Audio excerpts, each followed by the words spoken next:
হাসান জাফর আপনার কাছে আসতে চাই, সেটা হচ্ছে যে এটির পেছনে কারা বলে মনে হয়। মানে একটা বিষয় হচ্ছে যে আমরা আসলে ভোটের মাধ্যমে ক্ষমতার পালাবদল চাই, সেটি আসলে সবাই চাই। এই সরকারও বলছে যে আমরা আসলে খুব বেশি দীর্ঘস্থায়ী সময় আসলে নেব না, যতটুকু সংস্কার দরকার করে নির্বাচন দিয়ে আমরা আসলে বিদায় নিতে পারলে বাঁচি, এরকম বিষয়টা। আবার রোডম্যাপও এখনো ঘোষণা করেনি এই সরকার। সব মিলিয়ে যে অস্থিরতা দেখছেন, এর পেছনে আসলে কারা বলে মনে হয়? আপনার নেতা রুহুল কবির রিজভী তিনি বলছেন যে শেখ হাসিনা বাইরে থেকে দেশকে অস্থিতিশীল করার চেষ্টা করছেন। আসলে কি তাই, অন্য কোনো উপাদান দেখেন? আজকের এই প্রোগ্রামের উপস্থাপক, আমার শ্রদ্ধেয় বড় ভাই, সহ আলোচক, প্রিয় দর্শক ভাইরা, সবাইকে আন্তরিক শুভেচ্ছা। আমি প্রথমেই আজকের যে বিষয়টি রাজনৈতিক অস্থিতিশীলতা, সে বিষয়ে আমি আমার সহ আলোচক বড় ভাইয়ের সাথে দ্বিমত পোষণ করব।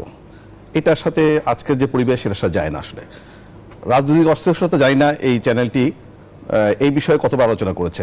গত 16.5 বছরে, 15.5 বছর, 16 বছরে রাজনৈতিক অস্থিরতা বাংলাদেশের ইতিহাস ব্রেক করেছে।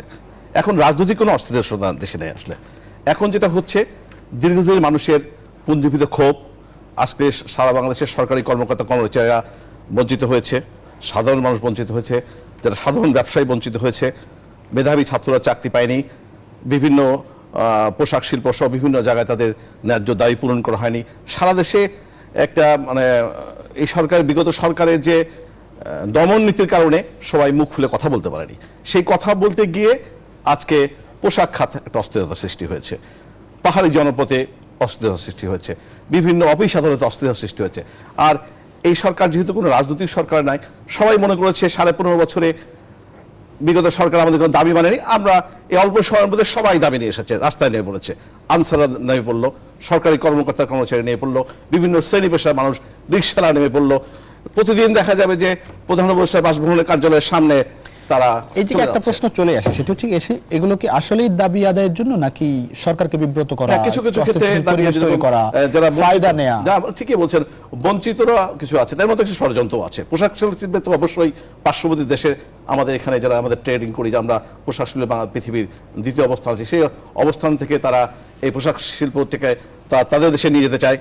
আমাদের এখন কিন্তু আর ভারত আর গোপন নয়, প্রকাশ্য শত্রু হয়ে গেছে। বিগত কয়েকটি নির্বাচনে বাংলাদেশের গণতন্ত্রের বিপক্ষে অবস্থান নেওয়ার কারণে, বাংলাদেশের স্বৈরাচারের পক্ষ নেওয়া, ফ্যাসিস্টের পক্ষ নেওয়ার কারণে তারা চায় এখানে অস্থিরতা সৃষ্টি করে এই গার্মেন্টস শিল্পটিকে যাতে তাদের দেশে চলে নেওয়া যায়। আর অন্য বিষয়গুলো, পাহাড়ি জনপদ সহ অন্য বিষয়গুলো তো এই বাস্তবিক অবস্থায় রয়েছে, ষড়যন্ত্রের অংশ রয়েছে। আর এই যেটি আজকের আলোচনার বিষয়, আমি প্রথমে এখানে দ্বিমত পোষণ করেন। তারপর যদি বলতে চাই রাজনৈতিক অস্থিরতা, বাংলাদেশের রাজনৈতিক অস্থিরতার জনক তো আওয়ামী লীগ।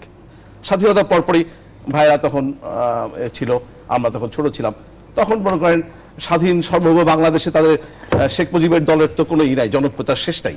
প্রায় দেশের প্রায় 90% মানুষই তাদের দল করে।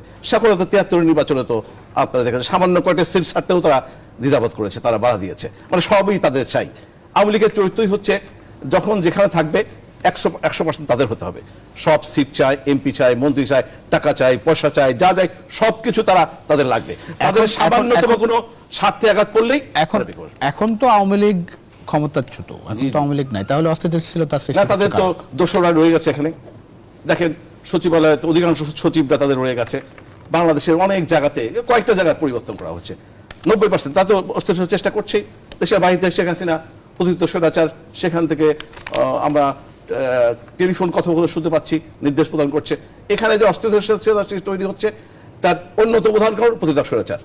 তারাই তাদের নির্দেশে বড় বড় ব্যবসায়ীরা, যাদের তাদের পক্ষে কাজ করার কারণে হাজার হাজার কোটি টাকা অবৈধভাবে দুর্নীতি করে ইনকাম করেছে, তারাও এখানে ইন্টারফেয়ার করছে, দেশের বাইরে ইন্টারফেয়ার হচ্ছে, আর পার্শ্ববর্তী দেশ তো আসে।